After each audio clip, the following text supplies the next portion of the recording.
Now, Secretary of Defense Chuck Hagel says it is inappropriate to assume that Bergdahl did anything wrong, but he also adds the Army will investigate to try to find out. Now, when we contacted many veterans groups around town, they said they had some conflicting feelings about Bergdahl's release. Jerry Godwin is a veteran of Operation Iraqi Freedom. He's here to weigh in. You were awarded the Bronze Star and Combat Action Badge for your service. First of all, thank you for your service, and thank you for joining us this morning. Thanks for the invite. When you hear of the details of this story, what is your gut feeling? Do you think he's a deserter, like you heard people say in that particular piece, or do you think there's more at play here? Well, there's always a lot of things that the public doesn't know. There's a lot of backstage maneuverings that are going on. Right. We don't know whether he deserted or not. That's yet to be seen.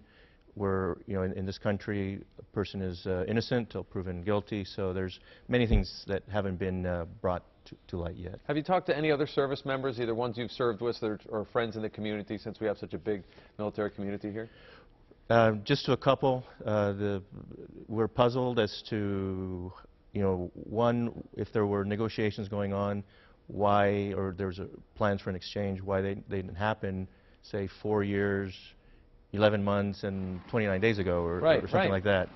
What triggered it now? Exactly. Is what the thought is. And obviously, the administration is trying to tie up or clean up any loose ends as we exit from Operation Enduring Freedom. Right. There may been other factors as far as the time frame, the window of opportunity, for example. There's been a lot of conflict, or not conflict, but a lot of argument about whether there should have been a prisoner exchange, negotiating with terrorists.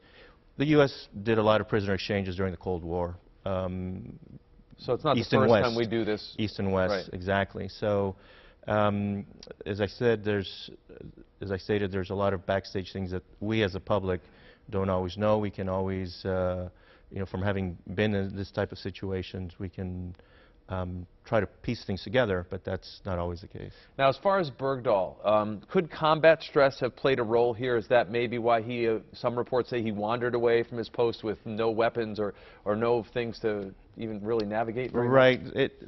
There could have been a lot of factors at play, whether sometimes the operations tempo in a forward area is extremely high, very low, very little sleep, sometimes not enough food to eat. Okay.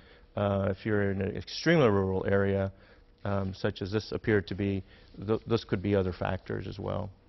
Well, Jerry Godwin, we appreciate, again, your service to our nation, and appreciate you coming to weigh in on the Bergdahl situation. We appreciate that.